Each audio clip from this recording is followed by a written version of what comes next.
Magandang araw mga munting ilaw! Kamusta kayo ngayon mga bata? Ako nga pala, si Kuya Harvey! Hi, Kuya Harvey! Ako naman, si Ate Iya. Hi, Ate Iya! Ako naman, si Kuya Dennis. Hi, Kuya Dennis! Ako, si Ate Jael. Hi, Ate Jael! Ako, si Kuya Raj. Hi, Kuya Raj! Ako naman, si Ate Casey. Hi, Ate Casey! Ako, si Ate Jo. Hi, Ate Jo! At ako naman, si Kuya Jed! Hi, Kuya Jen! Handa na ba kayong makisaya sa amin? Halina kayo! Makinig at makita, matuto at makisaya. Welcome sa Mga Munting Ilaw! Ayan, syempre, good morning sa mga Taguig City. Magandang umaga rin po sa ating mga magulang, sa mga lolo at lola na kasama natin ngayong umaga. At binabati rin po natin ang ating mga kasamang churches mula sa Tabafe. Island Baptist Church, pastored by Pastor Romel Diaz.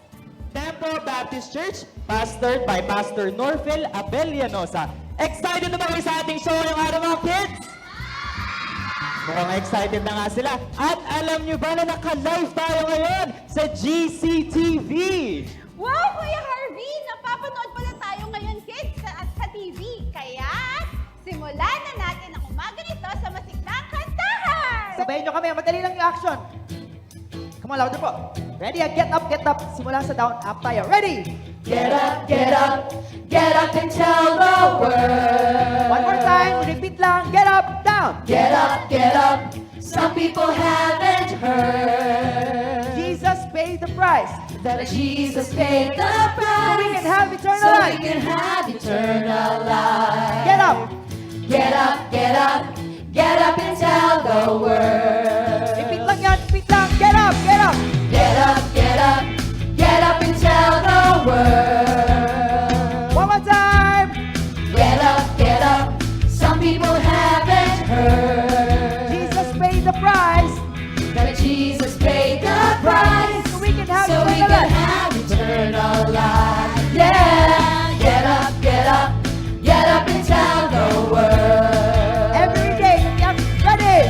Every day, all that you say and do. There is a way. There is a way to say that He loves you. One more time. Get up, get up, down. Get up and tell the world. Come on, G. Fun, fun. Get up, some people haven't heard. For Jesus paid the price. That Jesus paid the price. So we can So have. we can have eternal life. Yeah, get up and tell the world. Every day. Every day is all that you say and do. There is a way. There is a way to say that He loves you. One more time. Every day. Every day is all that you say and do. There is a way. There is a way to say that He loves you. Come on. Get up, get up, get up. Get up and tell the world. One more time. Get up. Get up, some people haven't heard. For Jesus paid the price. That Jesus paid the So we price. can have So eternal we life. can have eternal life. Yeah, get up and tell the world. One more time. Get up, get up. Get up and tell the world. Last one. Louder.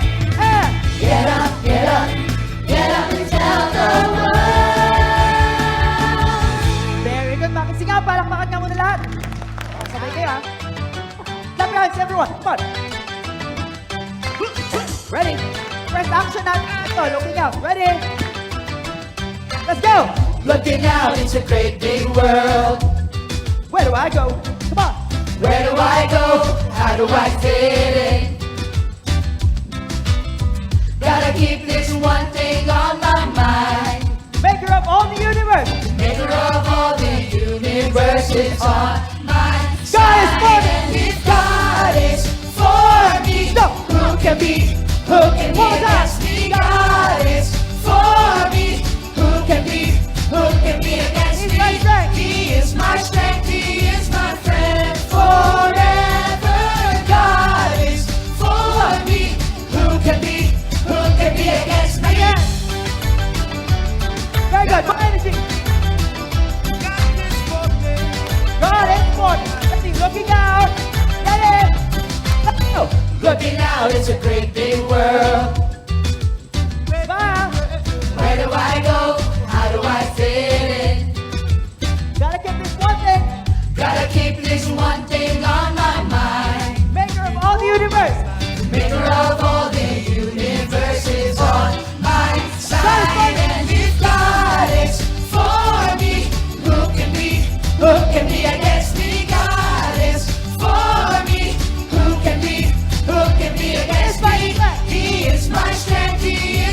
yung messages ng mga songs natin? Naintindihan nyo ba yung mga kinanta natin?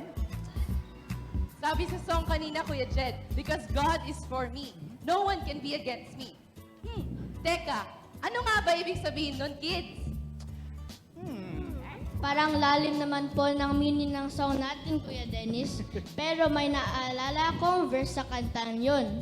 Nasa Romans chapter 8 po ba yan, di ba? Sabi sa Bible, if God be for us, who can be against us? He that spared not his own son, but delivered him up for us all, how shall he not with him also freely give us all things? Tama. Thank you, Kuya Zep. Very good. Tama ka, Zep. Diyan nga sa Bible verse na yan, nakabase ang song na yan.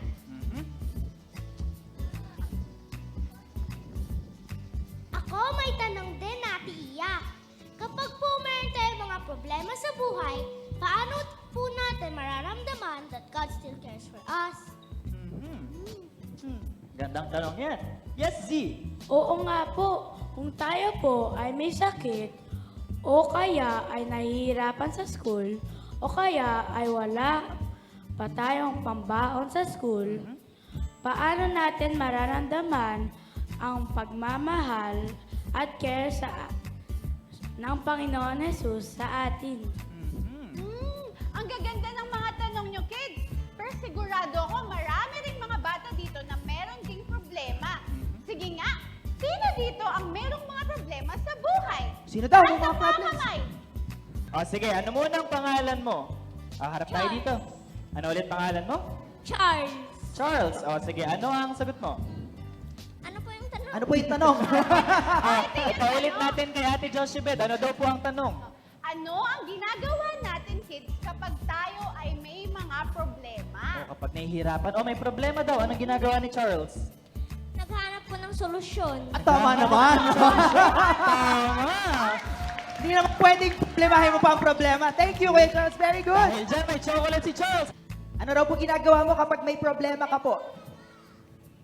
Nag-ano po, naglilinis lang po ako sa bahay. Nagtutulong po ako sa... Wow, asipag. Dahil dyan, may prize ka. Thank you po sa answer. Anong sagot ni Zabjel? Ano daw ginagawa mo kapag meron kang problema? Ipagdadasal. Nagdadasal! Wow, very good. Nagdadasal. Tumutulong po sa magulang, naglilinis ng bahay. Naglilinis din. Ang dami masisipag ng kids dito. Pag may problema sila, naglilinis sila. Minsan po, nagpapatulong po ako sa iba. We-pray po ako para po malutas ang aking mga problema. Ako po, Ate Josh, kapag nahihirapan ako sa subject sa school, nagpa-pray po ako at nagpapaturo kay Mama. Pag merong may sakit sa amin, nagpipray po ako. Ay, nagpipray po kami dahil ang Panginoon lamang ang kaya magpagaling. Ako naman po, kapag walang pambaon, nagpe-pray po kami sa Panginoon at siya po ang nagpo-provide para sa aming pamilya. Very good. Palakpakan natin ang lahat ng mga sumagot.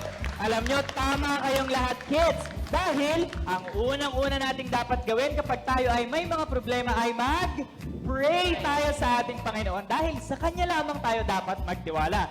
Gaya ng message ng ating next song, Give All Your Worries to God. At yan ay kinuha rin sa Bible verse sa 1 Peter chapter 5, verse 7. Casting all your care upon Him, for He careth for you. Parang alam na Alam mga mo kanila ng lahat.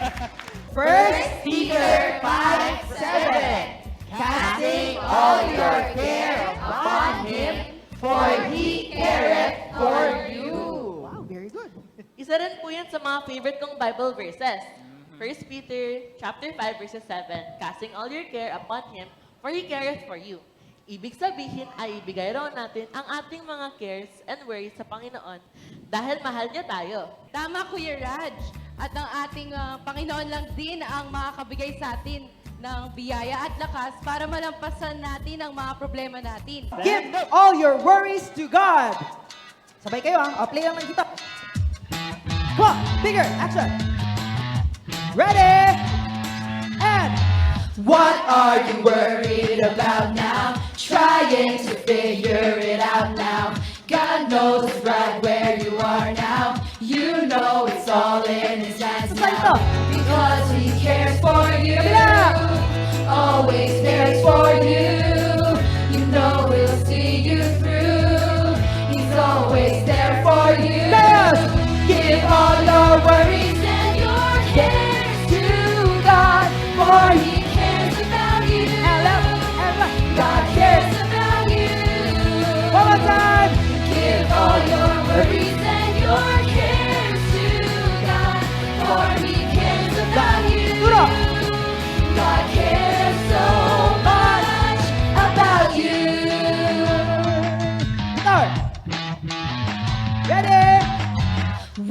are you worried about now? Trying to figure it out now.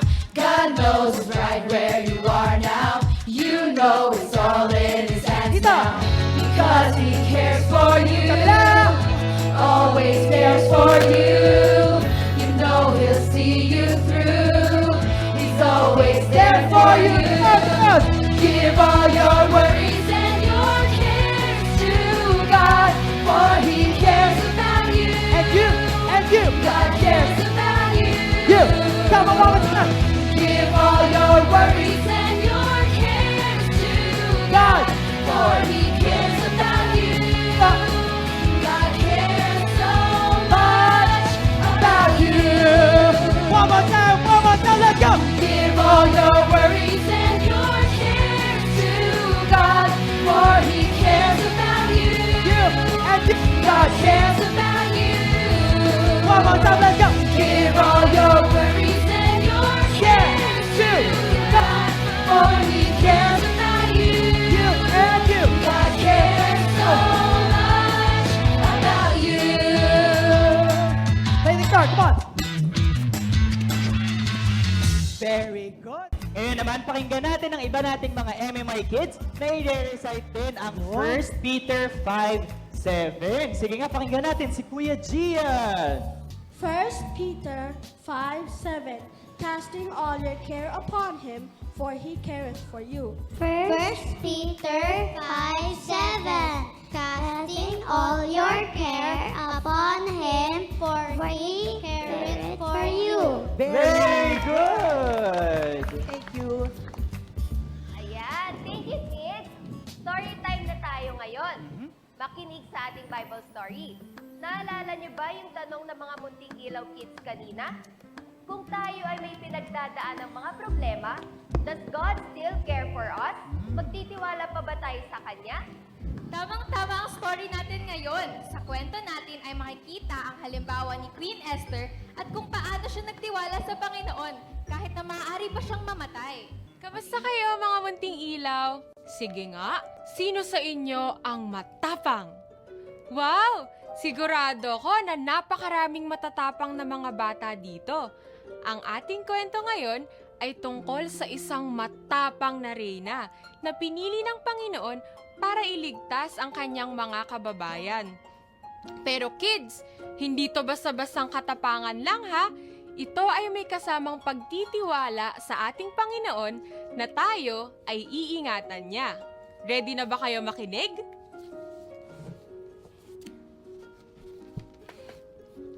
Noong unang panahon, ay mayroong isang makapangyarihang hari ng mga Persians na ang pangalan ay Haring Ahasuerus.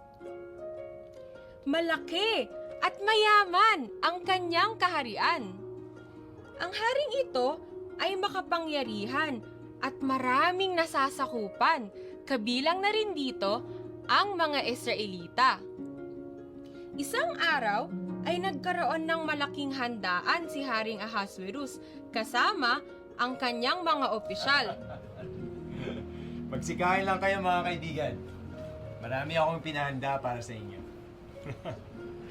Pero ang pinakagusto ko yung makita ninyo ay ang aking napakagandang reyna. Si Reyna Vashti. Alipin!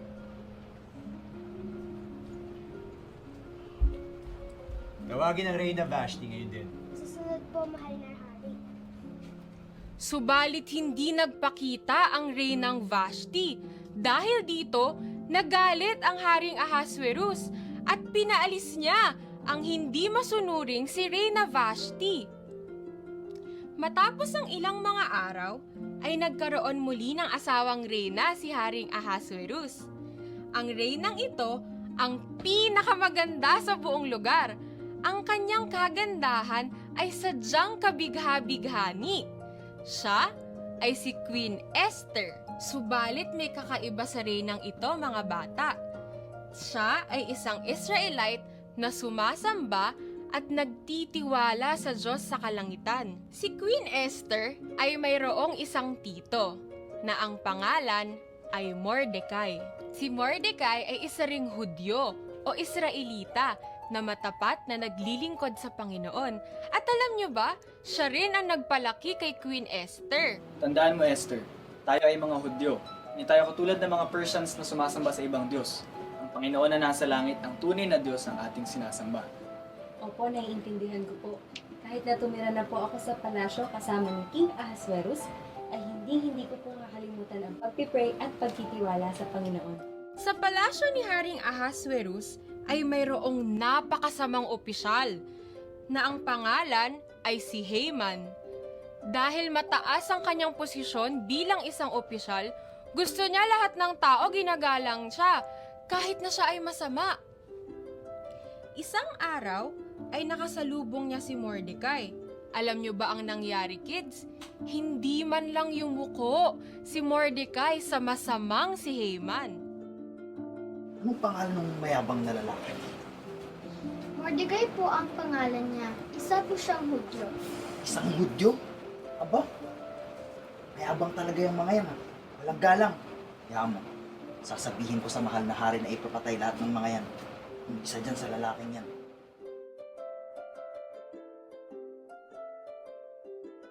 Napakasama niya, hindi ba, kids? Pero naalala niyo ba yung sinabi ko kanina? Si Queen Esther ay isang Hudyo rin. Kaya malaking problema ito kung iuutos ng hari na ipapatay ang lahat ng Hudyo sa kaharian. Subalit nalaman ni Mordecai ang planong ito at kinausap niya si Queen Esther. Naalala mo ba ang sinabi ko sa'yo na ang paglagay sa'yo ng Panginoon sa palasyo bilang isang reyna ay may dahilan? Opo, naaalala ko po. Bakit? May problema po ba? Malaki ang problema, Esther. Nalaman ko na ang opisyal na si Haman, ang masamang opisyal na si Haman, ay binabalak na sabihin sa hari na ipapatay ang lahat ng Hudyo. Kabilang ka at ako. Gusto kong kausapin mo ang mahal na hari at hilingin na huwag niya na itong gawin. Gusto ko pong gawin ito upang iligtas ang ating mga kababayan. Pero alam po natin ang batas. Ipinagbabawal na pumunta ang reyna sa hari hanggat hindi siya ipinapatawag nito. Maari po niya ako ipapatay. Pero naniniwala po ako sa Panginoon. Hilingin po ninyong manalangin ang ating mga kababayan at ako rin po ay mananalangin ng 3 araw at 3 gabi. At pagkatapos nun, lalapit po ako sa trono ng hari. Alam mo, hinahangaan ko ang katapangan mo, Esther. Naniniwala ako na ililigtas tayo ng Panginoon. At matapos nga ang 3 araw at gabi ng pananalangin, ay kinausap ni Queen Esther ang Haring Ahasuerus sa kanyang trono. Alam niyo ba ang nangyari, kids? Siyempre, sinagot ng Panginoon ang kanilang mga panalangin. Bagamat hindi kita pinapunta dito, ay masaya ako makita ka, mahal kong Reyna. Bakit ka pumunta dito? Ano ang nais mo? Maraming salamat po, mahal na hari. Isa lang po ang aking kahilingan. Nais ko po sana na iligtas niyo po ako at ang aking mga kababayan dahil nalaman po namin na meron pong gusto magpapatay sa amin na isa sa inyong mga opisyal, mahal na hari. Ipapatay? Sino nagutos na ipapatay ka at ang mga kababayan mo? Siya po! Ang masamang si Haman! Patawarin niyo po ako, mahal na hari. Hindi ko po alam na isa rin pong Hudyo ang mahal na reyna. Mga kawal! Parusahan ang masamang taong ito! Ang ganda ng story natin, hindi ba, kids? Nakita natin ang katapangan ni Queen Esther at lalo na ang pagtitiwala niya sa ating Panginoon. At ang ating Panginoon naman ay matapat ang pag-iingat at pagpaprotekta sa kanila. Ang ganda ng story natin, di ba, kids? Nagustuhan niyo ba yung story natin? Yes. Sige nga, kung nagustuhan niyo yung story natin, magtatawag ulit ako ng mga kids. O, ito ang question natin ngayon, ha. Ano ang pinaka nagustuhan niyong part sa story ni Queen Esther? Yung katapangan po ni Queen Esther. Katapangan ni Queen Esther! Very good. Kulungin po sa Panginoon dahil sa pagtitiwala niya. I like the part when Queen Esther asked all the people to help her, to pray for her. To pray for her. Very good. Thank you, Ate Faith. O, meron pa si Kuya Yuan.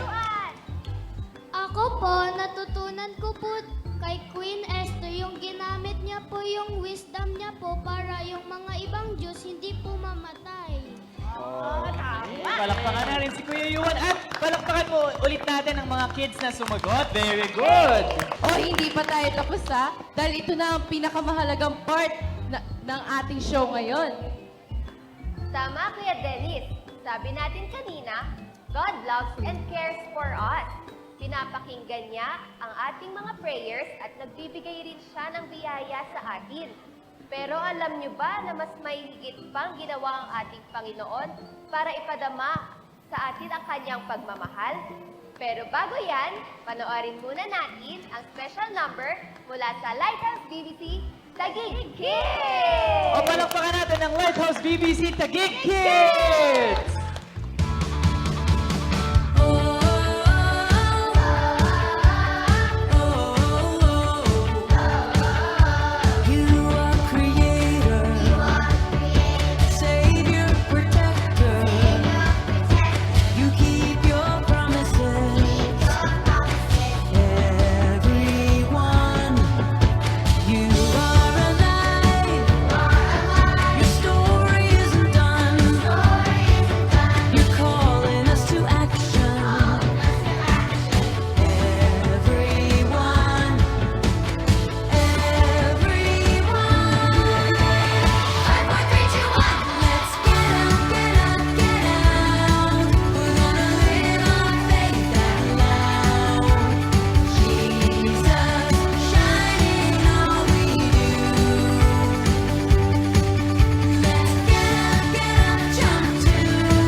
pakinggan na natin ang ating susunod na mensahe.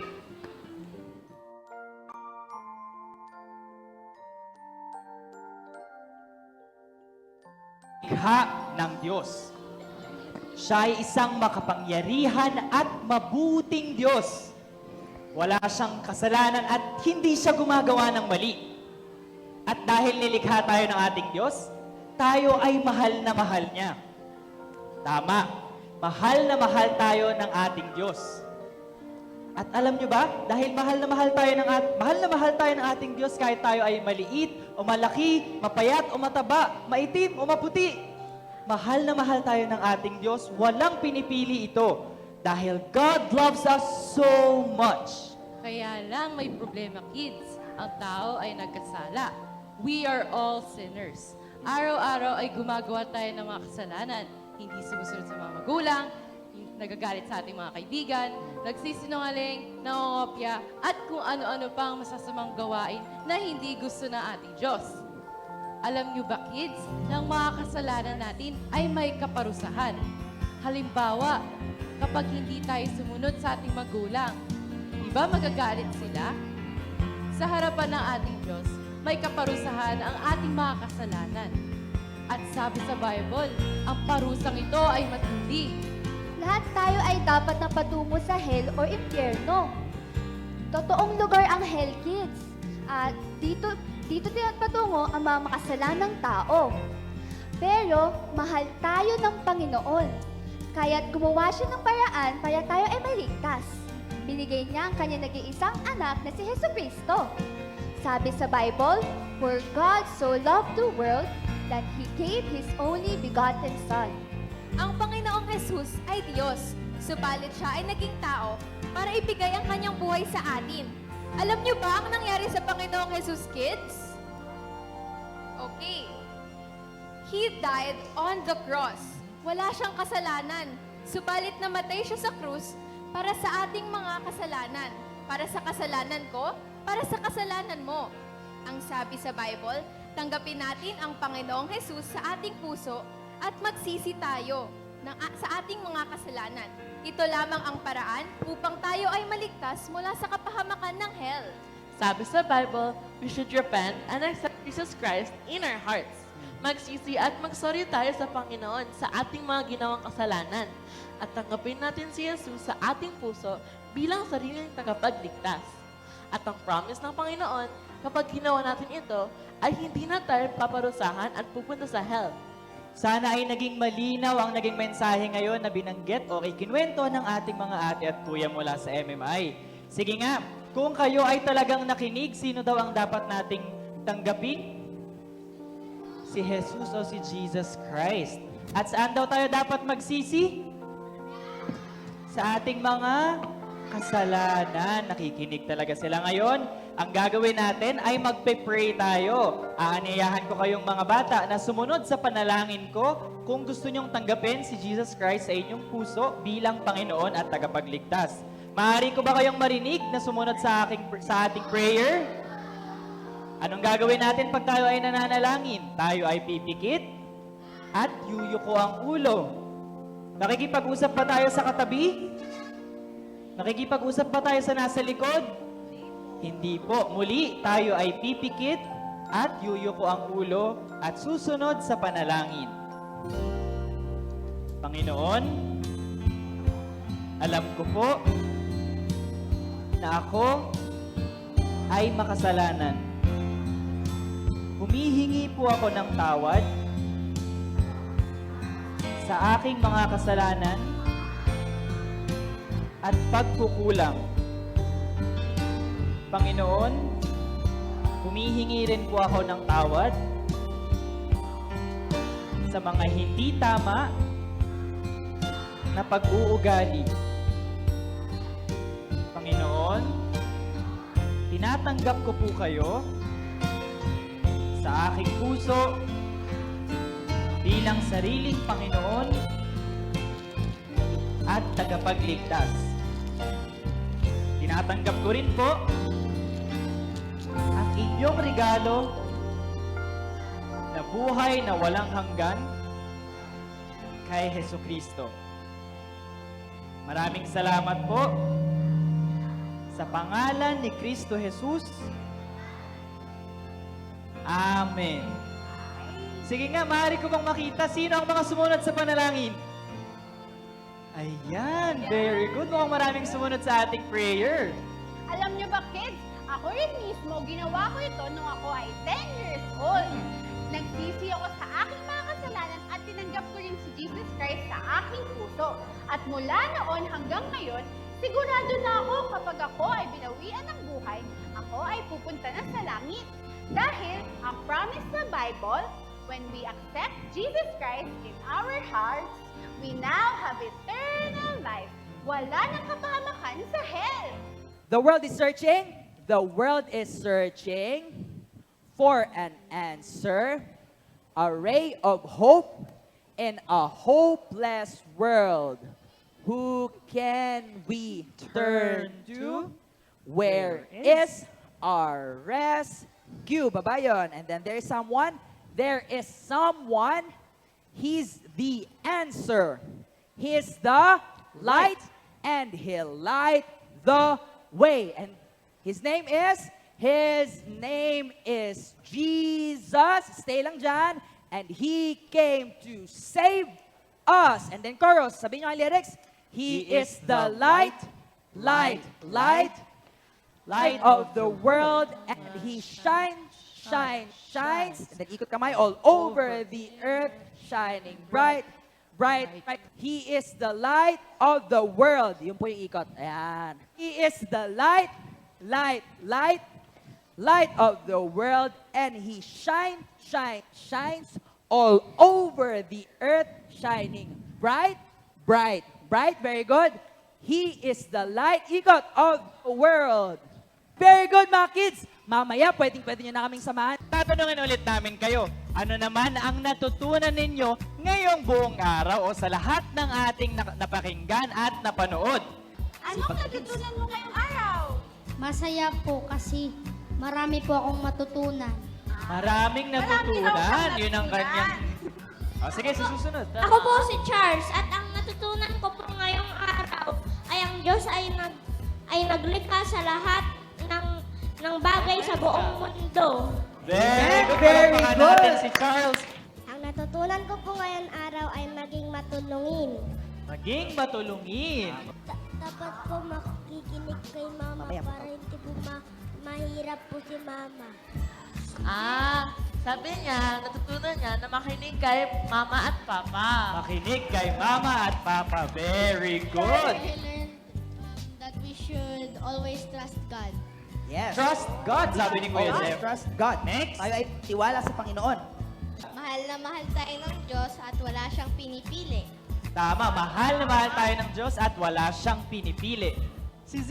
Ang natutunan ko po ngayon ay mag-pray pag may problema po tayo. Good job mga kids! At sana yung mga natutunan natin ay i-share din natin sa iba para sila rin ay tumanggap sa Panginoon bilang sariling tagapagligtas. Ayan, very good, kids! May tanong si Ate Iya. Sino ditong may Signal TV? Sino daw may Signal TV? O sinong nanonood ng YouTube? Nanonood daw sa YouTube. Ayun, Parang ang marami dami. daw Ayan. sa YouTube. Wow. Marami pala. Inaanyayahan namin kayong manood ng mga munting ilaw sa Signal TV tuwing Sabado at Lunes, alas 12 ng hapon sa Channel 185 sa Signal TV. Ate Iya, ulit natin kung saan mapapanood yun. Sa Signal TV, Channel 185. Pwede din kayo manood sa aming YouTube channel. Look for GCTV Asia at mapapanood niyo na din ang mga episode sa mga munting ilaw. Ayan. At napapakinggan nyo rin ang mga munting ilaw sa radyo. Yan ay tuwing Sabado, alas 10 ng umaga sa 7:02 DZAS. We're searching for an answer, a ray of hope in a hopeless world. Who can we turn to? Where is our rescue? There is someone. There is someone. He's the answer. He's the light, and He'll light the way. His name is Jesus. His name is Jesus.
He is the light, light, light, light of the world, and He shines, shines, shines all over the earth, shining bright, bright, bright.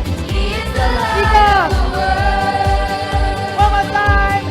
He is the light, light, light, light of the world, and He shines, shines, shines all over the earth, shining bright, bright, bright.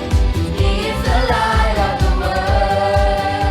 Come on, gusto kayo marinig. He is the light, light, light, light of the world, and He shines, shines, shines all over the earth, shining bright, bright, bright. He is the light of the world. At muli, kami ang mga munting Yan, very good mga kids. Very good! Thank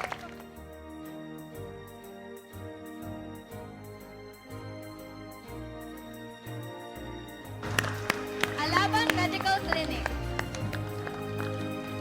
Lopez family. Thank you po. Yebra family. Yebro family. Dominguez family. Dominguez family. Yoo-hoo frozen yogurt. Yoo-hoo! Refined. Refined. Miss Sharon Macopia. Miss Sharon Macopia. Miss Rina Abante. Miss Rina Abante. Miss Hazel Morales. Miss Hazel Morales. Miss Jehan Angeles. Thank you po. Miss Irene Eugenio. And of course, Lighthouse Bible Baptist Church in Taguig. And the Great Thank you po, thank you po. Foundation.